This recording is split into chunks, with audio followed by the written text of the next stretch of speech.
Hello, hi, and welcome to Free Motion Quilting for Beginners mini course lesson 2.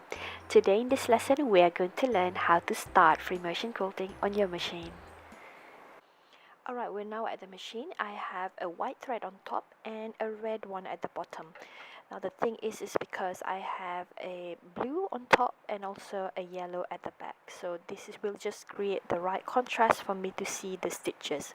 We're going to see whether there is any tension issues. So we are going to go through a little bit of stitching and then we're going to see how it goes. So for this first one, what I'm going to be doing is that I'm going to be setting the needle down. So I'm going to turn on my machine and I'm going to hold on to these two threads and I'm going to be going down and back up, and now I'm going to pull the bottom thread up so that it comes to the surface, and that you want to just make it sure that it's actually on the surface. Now this is to prevent that you have a bunching at the back. I want to do a couple of stitches on the same place, so while holding the thread, and now I can take the thread off because it's already secured down, and I'm going to make a line towards the bottom. And you just want to get used to how moving the quilt is. As you can see how I put my two fingers there just to hold the quilt. Now I'm going to be moving up and down and moving my hand as I go through. So just have a feel on how you actually move the quilt with this. Now it's a straight line, but we are still in a free motion mode. So you want to go ahead and just follow along the lines. This is a line that I made before, which is about half an inch away from the side. So you want to go ahead and just try and keep moving your hand up and down as you come out of frame. And as you reach to the end, just stop and pivot your quilt. Since this is a free motion quilt, on a free motion quilting mode, you have this freedom to actually move in any direction you want. So I'm just going to go ahead and just do all the way around to frame the whole quilt sandwich.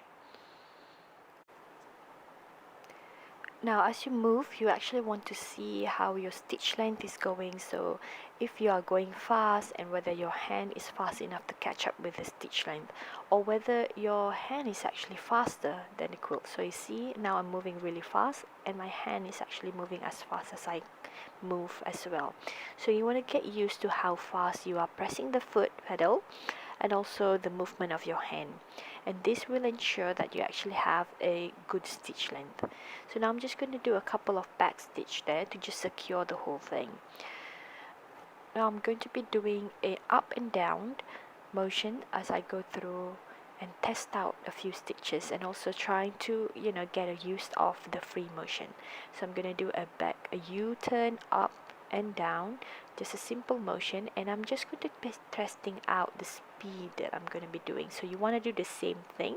You want to test out how fast you are going and how slow you are moving your hand and how fast you're moving your hand. So just do a couple of up and down in different sizes. So I'm sure that you have done the practice using the doodle, and this is something similar. So you want to just get used to how it's actually moving. It's basically the same thing, and you want to go ahead and just have a look at how you're going to be doing it with the stitches. Now we don't want to worry too much about the stitch tension at this moment. We are going to see it in a while. But if you feel that your tension is way off, you can have a stop, and then you can go ahead and just correct your tension or test out a different tension setting, and you can go ahead and test out again. Now what I'm going to be doing now in this second part is I'm going to be adding a little bit of curve. So I'm going to be adding a little bit of to the right curve and to the end curve. It's basically the same thing. It's still a U-turn, but this time I'm adding curve to it. So it's adding one more detail as you go along and practice. So I've shown you how to do this in the doodle sheet, but this is something similar that you want to go ahead and try with the free motion quilting on the machine itself. So you want to go ahead and try different sizes as well. So go and vary those things and have a feel of how you want it to be and how you are moving the quilt. So as you reach the end, you want to know that you want to go back to this line, and you can actually go there by moving it in reverse direction, but it's going to be a bit harder. You can feel it how you are comfortable with it, or you can just pivot through and you can do a horizontal line instead, because this is the benefit of free motion quilting. You can actually go in any direction you want. So I'm going to be doing the same thing, but this time I'm moving it horizontally instead of up and down. So I'm moving to the left, to the right with the same movement. So I'm basically doing an up and down and sometimes a curve, but this time I'm moving horizontally instead of up and down. But you still can move up and down if you feel that's a bit too difficult. You just pivot through again and just do up and down, but this time we're moving to the left instead of to the right. So again, the same thing, you want to go ahead and just practice a couple more of these lines as you go through and fill up this quilt sandwich.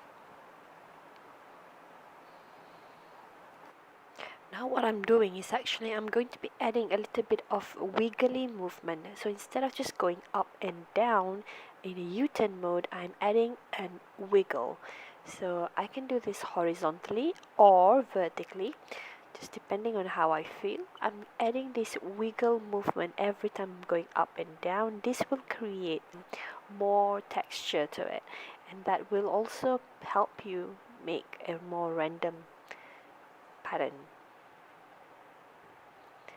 So now as I reach to the end, I am going to be looking at how to fill up this next one. So I'm going to be doing some horizontal move, and then I'm going to be doing some vertical move, but again the same thing. It's basically a U-turn but with more wiggly movement to it, so you can see that it's getting more random. And this is important so that you create this more random stippling instead of just moving up and down, and you can see it. So you are still moving to the right. In this case, we can still see that it's still moving to the right, but we're adding more features to it.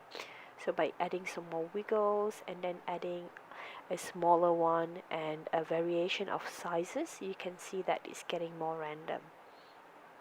Now, if you follow the practice doodle, you know that each lines I am going to be adding each elements to practice with.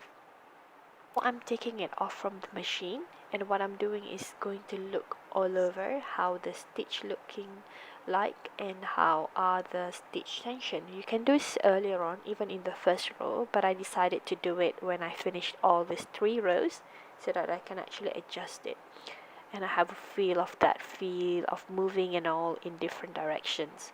So what I'm looking at, as you can see some of this back stitch that is forming into eyelashes, which means that my tension is not set properly. I can especially see this in the curve or where I'm doing it a bit faster. You can see that it's different for small U-turns and for the larger ones. This is because different movement can cause different tension. So what I'm doing now, I have to adjust the tension setting. So I'm just going to be adjusting the top thread setting because that's easier to do, and I'm going to be testing it out again. So if you have the same problem, you want to try and do that first. So try and just adjust the tension setting of your top thread first, and this is what I'm doing now on my machine, and I'm going to go ahead and try again and see whether that solved the issue. Now if that doesn't solve the issue, you might want to try what we call as the genie washer that I've shown you before. Alright, so now I'm going to be putting it back on the machine and just doing the same thing. So putting the needle down and up and bringing that thread back up, and you want to do a couple of stitches to secure that in place, and then you want to be doing the first one, and I'm going to be taking off this thread off because you don't want that thread to be overlapping with the stitches that you're going to be doing. So I'm going to be practicing again the same movement, going up and down with more wiggly movement, and this time you want to go ahead and just try a larger ones or a smaller ones.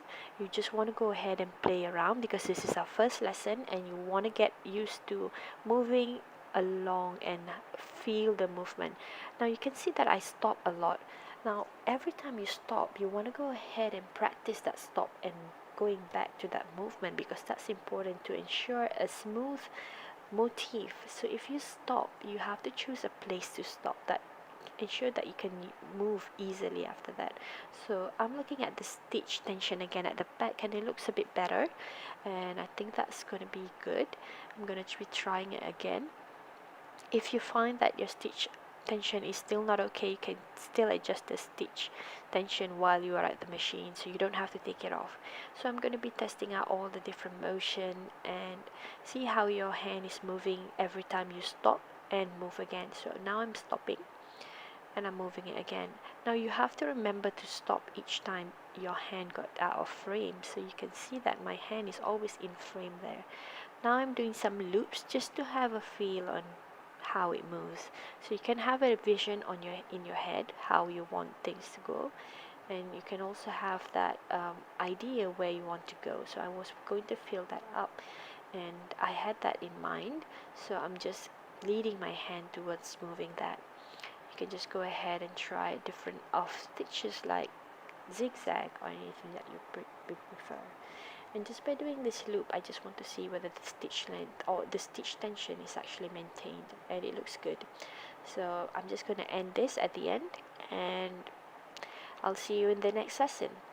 I hope you did enjoy this first lesson and you did try a lot of different stitches. Now if you find that this first sandwich is not enough, you can do a couple of sandwich to practice with until you are feeling better about it.